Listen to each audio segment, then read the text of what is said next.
manyan abin da muke so mu gaya muku shine irin abubuwan da kuke ganin kamar wasa ba zai same ku ba zai sami iyalanku ba.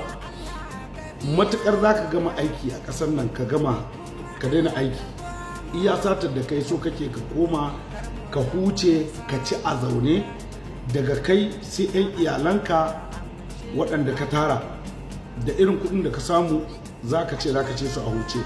Wallahi tallahi in dai ana irin wannan a ƙasar nan to cin wannan kuɗin a huce ma ya kusa ƙarewa. Don mutumin da aka ɗauka janar da aka ɗauka kwanakin baya a tsiga, mun ga yadda mutane suka yan uwansa da abokansa suka sha wuya sai da suka fito da shi.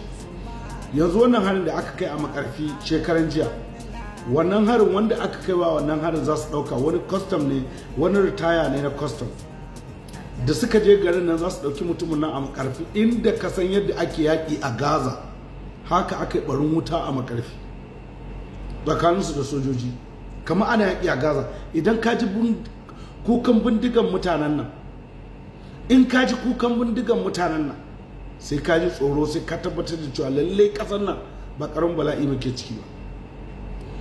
Irin kuɗin nan da ake basu na settle wanda ake bawa a ce kada ku kai gari kaza hari, ku daina kaiwa guri kaza hari, za mu ringa biyan ku.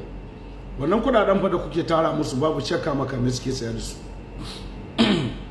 Farin gaya muku, na shiga waɗansu ina bincike akan waɗansu ƙungiyoyi, irin ƙungiyoyin nan da suke yi na WhatsApp da na Facebook da menene, irin ƙungiyoyin Hausa zalla, ƙungiyoyin Fulani zalla, dukkansu na irin take-takensu, wanda akan haka har nake ba da shawara cewa duk a yare kaza babu wani mutumin arziki, a yaren Fulani ba mutumin kirki. Sai na ce a'a, ni ina cikin wata kungiya ta Mufarka, na shiga kungiyar Mufarka Hausa, na ji irin ganda Kaltume Alim Bajitami take kawo. So sai na ce da Kaltume babu shakka ya kamata Hausawa su farka din, amma ni kuma ga wani dan abu da zan ƙara nan ke daɗe, ya kamata dai a cikin mutanen nan akwai mutanen kirki, ba za mu yi jam'i gaba ɗaya mu ce dukkansu, alhalin ni mutumin ƙauye da na taso a ƙauye, na taso da Fulani, akwai mutanen arziki ko wanda duk wani abu da ya faru a gidanmu, ɗaurin aure, rahin lafiya, jana'iza, komai tare muke yi da su, kuma tun asali kakanninmu suna tare da waɗannan mutane, kuma ana zaune lafiya, ba ma faɗa tsakaninmu, ba ma komai. So irin waɗannan mutanen to babu yadda za ka yi zama ya zo ya haɗa ka da mutane. To fa wannan magana da na faɗa kawai baiwa Allah nan ta fara zagi da.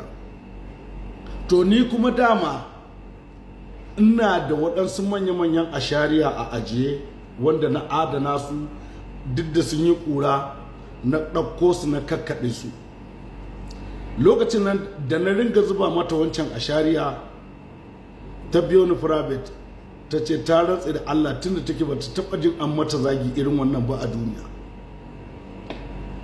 Amma lalle ta da ni Bahaushe ne, asalin Bahaushe. Na ce gaskiya ne, na ce dama na kan tanaji waɗannan abubuwan ne saboda baƙar rana. Duk lokacin da wani mutum yake ganin zai taɓa ni yadda ya ga dama, to zan ɗauko in kakkaɓe in yarfa masa. Komai ƙurar da suka yi na san inda na aje kayana.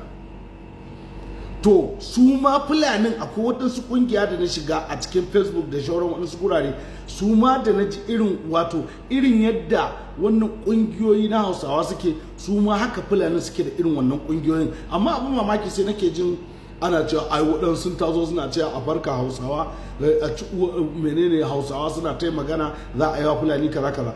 Wallahi tallahi su ma Fulanin na ji a ƙungiyoyinsu, babu shakka su ma irin muradansu ne wannan, na tashin hankali, na aje gari a kona gari, mutanen banzaye ne, a ci uwarsu, a ci uwar maguzawa. Wallahi wannan labarin ƙungiyoyin nan da kafa-kafan irin waɗannan abubuwan ba ƙaramin bala'i bane a ƙasar nan. Dan Allah, dan annabi jama'ar mu ku yi haƙuri a zauna lafiya a ƙasar nan.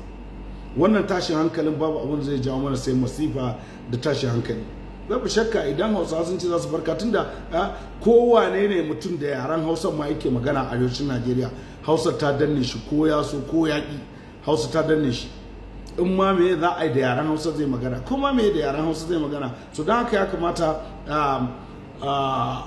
Hausawa kamar da kuke faɗa an kun ce a farka ne a yi abu ku tattalo da yaran ku, mu tattalo da yaran mu, wannan ba laifi bane, mu daɗa inganta yaran mu, wannan ba laifi bane. Amma tashin hankali menene wane ne a ji a samu wanda kuke kusa da su ku far musu ku yaƙe su a kamar ni mawaƙi ne, ni mutum ne na kowa, ni mutum ne wanda ake ɗauka na gurare ko ina da ko ina.